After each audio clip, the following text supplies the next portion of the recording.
My friends, welcome to Leadership Synergized, a space where we share stories of purpose, perseverance, and the power of faith at work in the lives of everyday leaders. It is my profound honor to introduce this conversation, one that will reach far beyond the game of baseball and life into the heart of what it means to live with faith, to lead with love, and to carry forward a legacy shaped by loss and hope. Today's episode is a sacred one indeed. It's not just about leadership on the field, in the office, but about a father's journey through heartbreak, healing, and the unexpected grace of God revealed through the voice of a child. Our guest is Coach Rich Donnelly, a man who spent more than 5 decades in the world of baseball, coaching, leading, and mentoring at the highest levels of the game. But as Coach Donnelly will tell you himself, it wasn't the World Series championship or the years in the dugout that shaped his heart and shaped his soul. It was the strength and faith of his daughter, Amy. Years before he would find himself waving home the winning run in Game 7 of the 1997 World Series, Amy spoke a simple, playful phrase that seemed to carry little weight at the time. But when Amy's life was tragically cut short, that comment, now sacred, would become a message from heaven, reminding her father of God's presence even in the most triumphant moments of life. In this powerful and deeply moving conversation, Coach Donnelly opens his heart and shares how God used Amy's life and her passing to grow his faith, reshape his values, and teach him the true meaning of giving, purpose, and legacy. My friends, this is a story of a father who found strength on his knees while his baseball family celebrated a World Series title. A coach who discovered that winning in life is about far more than what happens on the field. And a daughter whose faith continues to inspire and lead through her father's voice. So join us, lean in, and let your heart be open as we step into a story of faith, family, and the goodness of God, even in the hardest of places. Here is my conversation with Coach Rich Donnelly. On this episode, I'm honored, pleased, and blessed, as we all are, to have Coach Rich Donnelly, a lifelong baseball man who's here to talk to us about a number of things he's learned in life, impacts that some may see as tragic, from loss, growth of faith, and just sharing things that he has taken away, both from the game, but more importantly, in his personal life, with his family, and just through his faith walk with God. Coach Donnelly, first of all, I just appreciate you taking this time to spend with us here this evening. Kevin, pleasure to be with you. Coach, you shared with us, and thank you again. I can imagine very difficult to talk about at first, Amy's impact and the story in essence. Share with us a bit, how difficult was it? Because you've been speaking now for probably 30 some years, almost maybe, on Amy and the impact and your family and your faith and how your life has turned around largely because of what she's done and meant for you and your family. Yeah, when she passed away, boy, you have a lot of thoughts going through your head of, you and anybody who's had lost a child or a close relative or whatever, it never goes away. It never goes away. You learn how to handle it, deal with it. I talk to Amy every day, every single day. You don't forget it. You never forget it.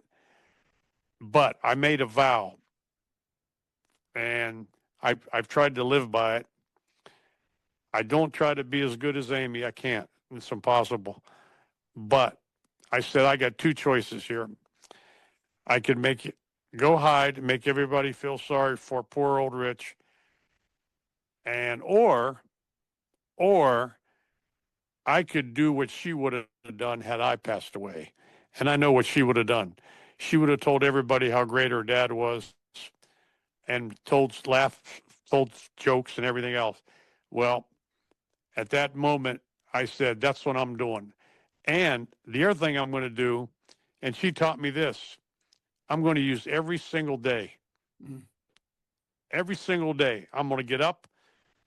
And what I do now, I go to mass every single day. Not to show everybody that, oh boy, he goes to church. No, I go to thank the Lord for everything that I've had in my life, regardless of how I acted.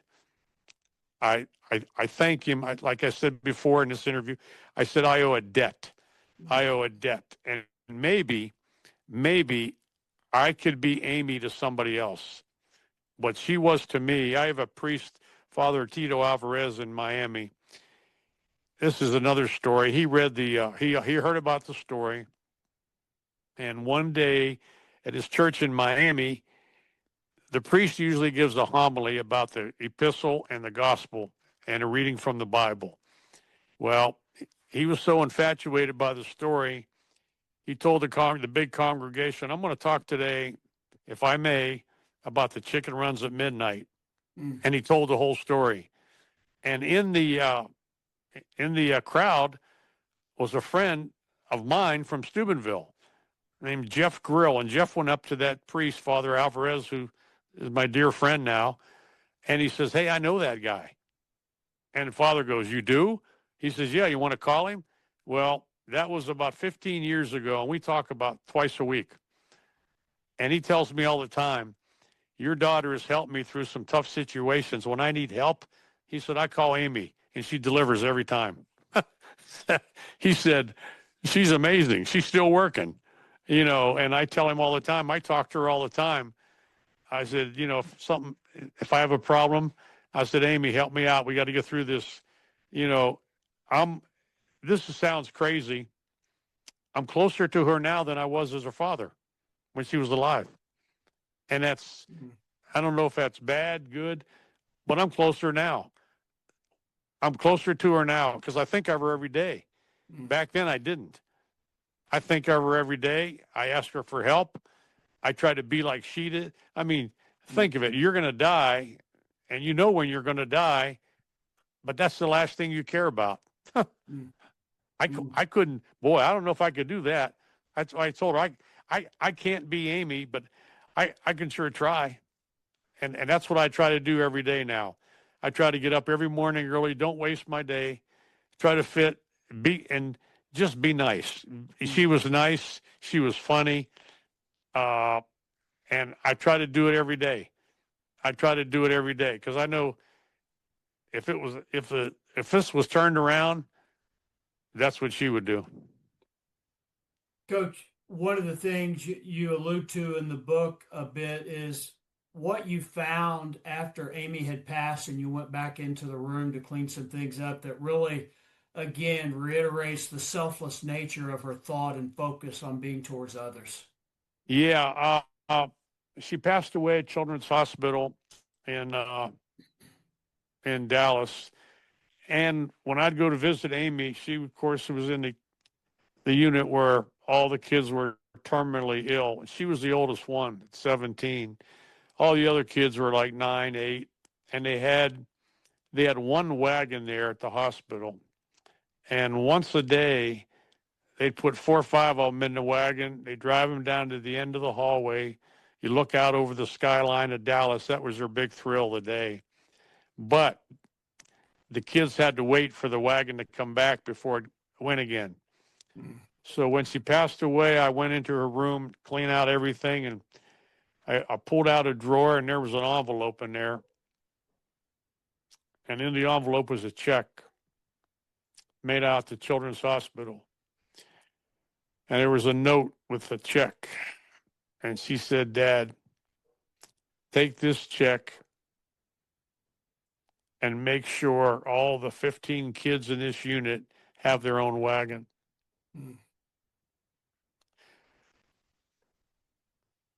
And like I've said 1,000 times, that's her. She was different. She cared about those little kids more than her. She cared about me. She cared about her mom, Roberta, her 7 brothers and sisters. Anybody, her best friend, Cindy. That's all she cared about. And I'm thinking, man, I just shake my head. If that was me dying, I might not want to see anybody, talk to anybody. Mm. And here she was. She was like, and it sounds crazy what I'm going to say. Growing up, she was not the center of my attention. The boys were, like I said before. When she got cancer and that tumor, she became the center of everybody's attention. And she loved it. Mm. People would come see her. People would send her notes. All her coaches and friends from soccer, everybody. Her funeral was, I didn't even know this. When I was in Texas, I was a coach and Bobby Valentine was a manager, and he fired me, and I didn't like him very much. Mm. And here's a lesson for everybody. Amy's funeral was at 9 in the morning at St. Maria Goretti Catholic Church in Arlington. And I get up early in the morning by myself. I wanted to go to the church and just make sure everything was all right. And I walk into the church and I see Father, and I said, Father, I'm here early. I said, before anybody gets here. He said, no, there's somebody here already. And I looked down the pew, and it was Bobby Valentine.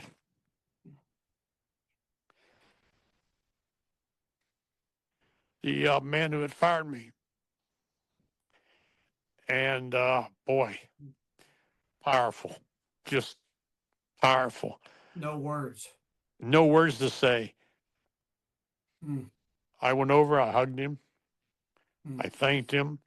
We've become dear friends. But again, if it wasn't for Amy, that would never happen. Mm. She's very powerful. She's very powerful in the things. You ask Father Alvarez. She's real powerful. And all the things that have happened in my life. And she told me before she passed away, she goes, Dad, now this is hard to say.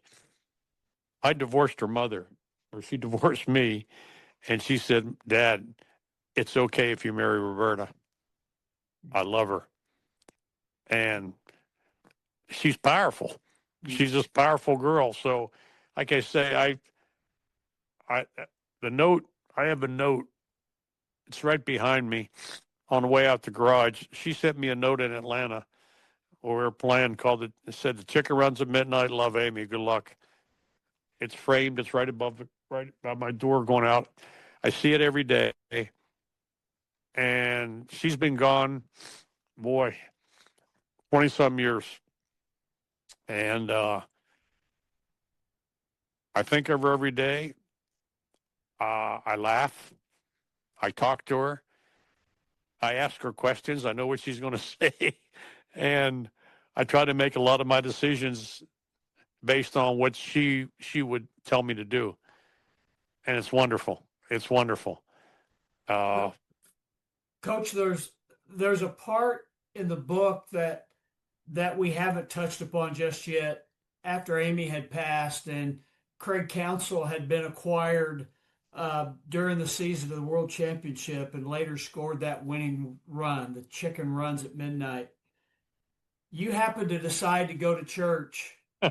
Still, you're not going on a regular basis, and you're kind of still a bit. Is anybody going to see me? You just happen to sit behind somebody there. Well, it was in Scottsdale, Arizona, and Craig was on our team, the Brewers. We had acquired Craig from the Dodgers, I think. He went from the Marlins to the Dodgers and back to the Brewers. So, and here I am, and I'm going to church. It's about a 4-block walk, and I'm not crawling on my knees, but I'm walking fast. So, hope nobody sees me and asks me where I'm going. So I go into church, and I walked in. I can't even remember the church's name. It was about 6 blocks from the hotel. like 7 o'clock mass in the morning. And I go through that. And then it comes to the part in the mass where you, peace be with you, and you turn around to the person behind you and peace be with you. And I turned around and there was Craig Counsell.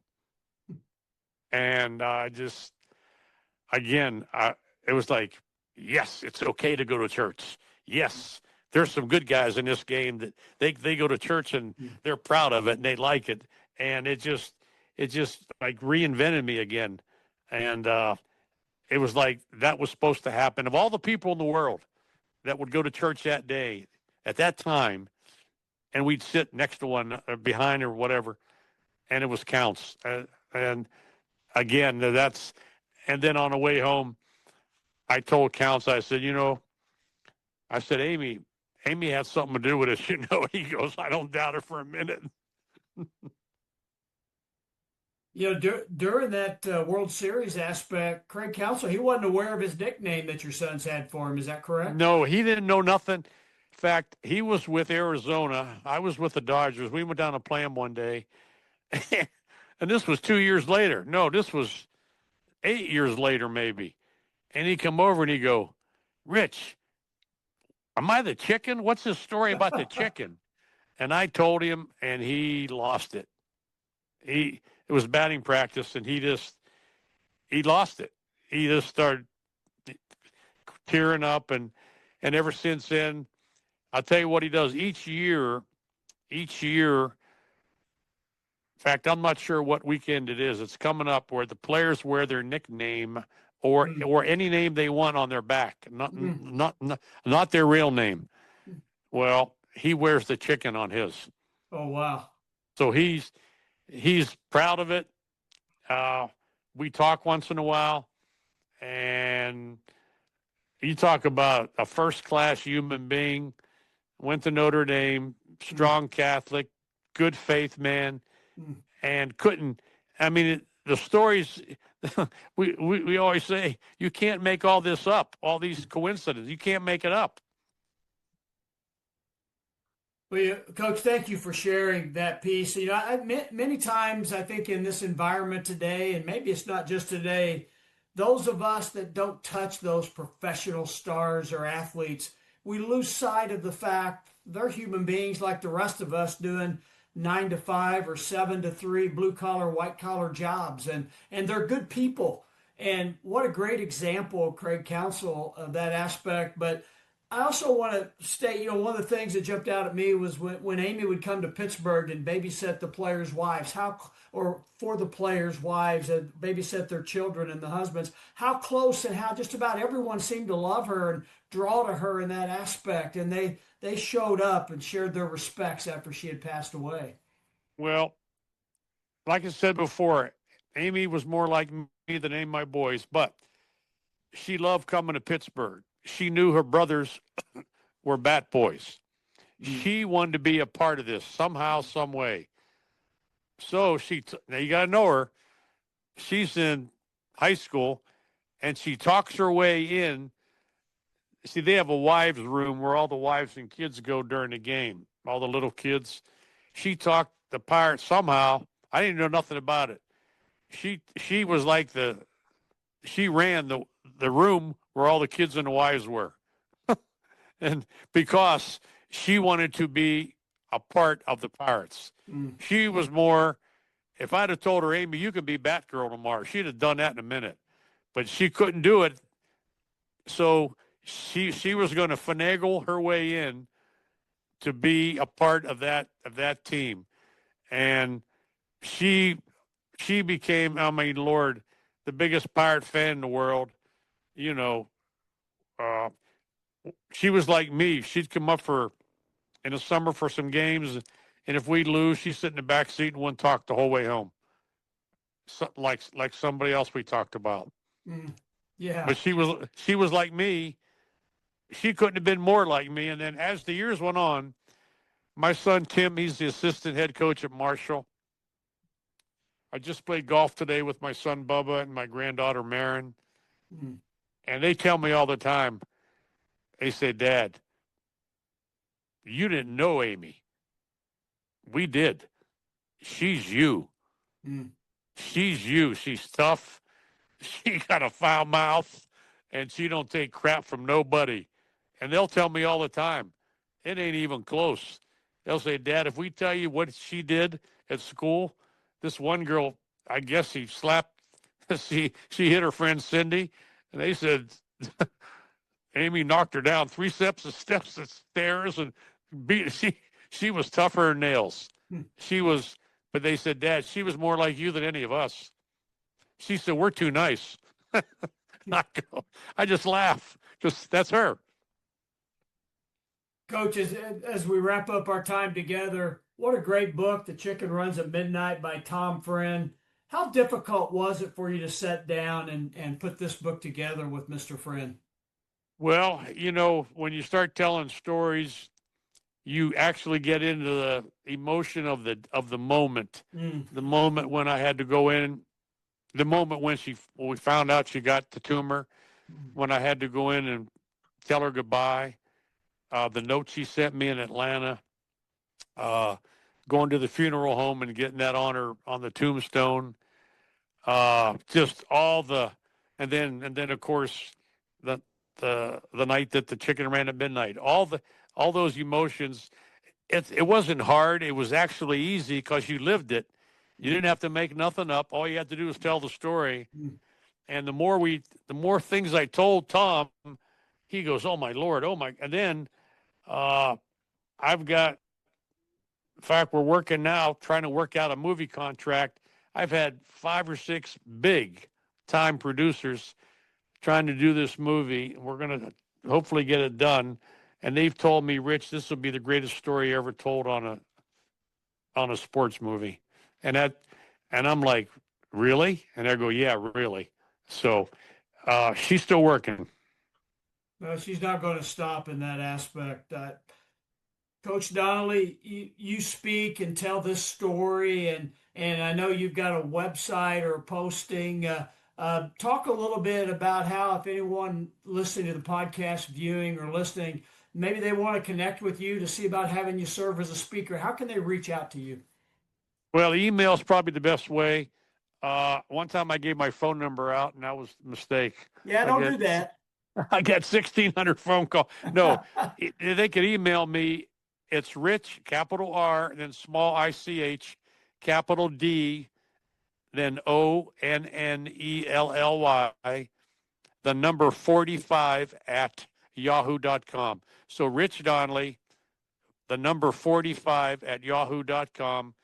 Yeah, in fact, I just got 2 speaking engagements this afternoon because people want to call and they want to hear the story, but they also want to hear about my life growing up and family. And I talk about a number of things: family, faith, and of course, a little bit of baseball, and then Amy and my other kids. Well, Coach Donnelly, as far as leaving a message for those individuals, whether it's baseball, whether it's family, what's something through all of this you've learned? And thank you from the bottom of my heart and the hearts of our listeners for sharing your lessons learned in life and being so vulnerable. But what's something you would like to leave the viewers and listeners with that you believe, whether it's man or woman, whether it's baseball, basketball, whether it's industry, medical, education, you would like to leave them with as they continue to put their leadership and life toolbox together? Well, I say this. I said, when I pray, I try not to pray for too many things that I want to happen good to me. Mm. I pray for strength to handle anything. I've had to handle almost anything, and it helps. Believe me, you need strength.